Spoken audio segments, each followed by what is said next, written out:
একটা জায়গার কথা ভাবুন, চারদিকে যতদূর চোখ যায় শুধু বরফ। কোনো গাছ নেই, কোনো শহর নেই, শুধু বরফ আর ভয়ঙ্কর ঠান্ডা। কিন্তু সেই বরফের মাঝখান থেকেই যদি হঠাৎ রক্তের মতো লাল পানি বের হতে শুরু করে, আপনি কি ভাববেন? অ্যান্টার্কটিকাতে ঠিক এমনই একটা জায়গা আছে, নাম ব্লাড ফলস। কিন্তু এটা রক্ত নয়। আসল প্রশ্ন হল, তাহলে এই লাল তরল কোথা থেকে আসছে?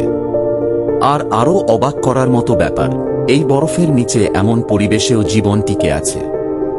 আজ মাত্র কয়েক মিনিটে জানো ব্লাড ফলসের সেই সত্যি গল্প। ব্লাড ফলস রয়েছে অ্যান্টার্কটিকার ম্যাকমার্ডো ড্রাই ভ্যালিস অঞ্চলে, টেইলর গ্লেসিয়ারের সামনে।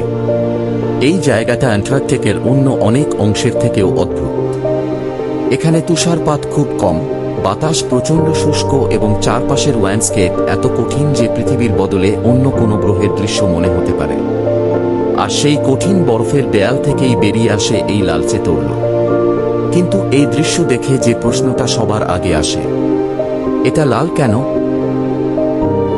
ব্লাড ফলসের পানি আসলে রক্ত নয়। এর লালচে রঙের মূল কারণ আরামরেজ প্রাইম। সহজভাবে বললে, গ্লেসিয়ারের নিচে অত্যন্ত লবণাক্ত পানি রয়েছে। সেই পানিতে আরান রয়েছে। যখন এই পানি বরফের ফাটল দিয়ে বাইরে আসে এবং বাতাসের অক্সিজেনের সংস্পর্শে আসে, তখন আরান আছড়ে পড়ে। ঠিক যেমন লোহার ওপর মরচে পড়লে সেটা লালচে বাদামি হয়ে যায়।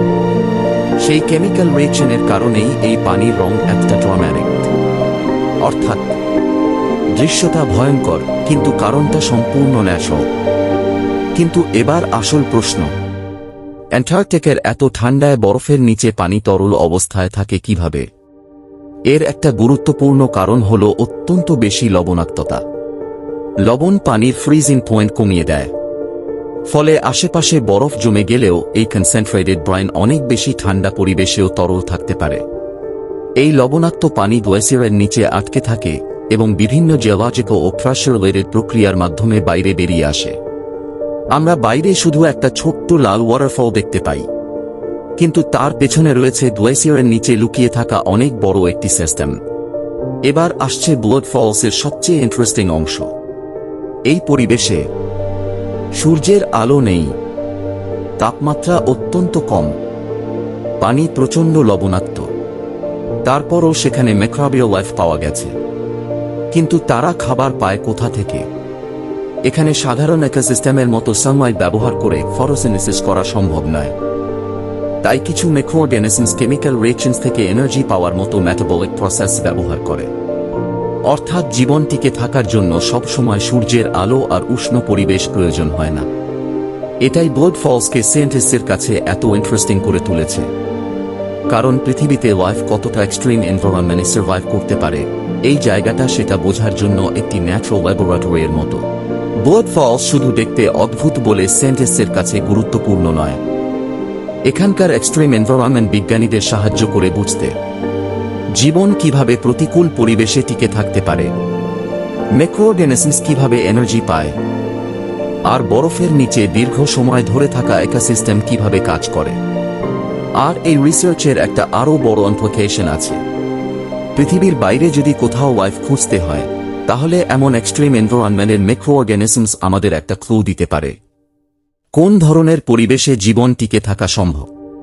তবে পরিষ্কার করে বলা দরকার, ব্লাড ফলসে কোনো অলিন লাইফ পাওয়া যায়নি। এটা সম্পূর্ণ পৃথিবীরই এক অসাধারণ ন্যাচারাল ফেনোমেনন। অ্যান্টার্কটিকার বরফের মধ্যে ব্লাড ফলস দেখতে সত্যিই যেন পৃথিবীর কোনো রহস্যময় ক্ষত। কিন্তু এর পেছনের সত্যিটা আরও সুন্দর। লাল রঙের পেছনে কেমিস্ট্রি, বরফের নিচে লুকিয়ে থাকা ব্রাইন, আর সেই এক্সট্রিম পরিবেশের মধ্যেও টিকে থাকা মাইক্রোস্কোপিক লাইফ। আমরা হয়তো ব্লাড ফলসের রহস্যের অনেকটাই বুঝতে পেরেছি, কিন্তু অ্যান্টার্কটিকা এখনও আমাদের দেখিয়ে দেয় পৃথিবীর সবচেয়ে পরিচিত জায়গাগুলোর মধ্যেও এমন পৃথিবী লুকিয়ে থাকতে পারে যেটা আমরা চোখে দেখি না। আর হয়তো বরফের নিচে এখনও এমন অনেক গল্প রয়েছে যেগুলো বিজ্ঞান আমাদের সামনে পুরোপুরি তুলে ধরতে পারেনি।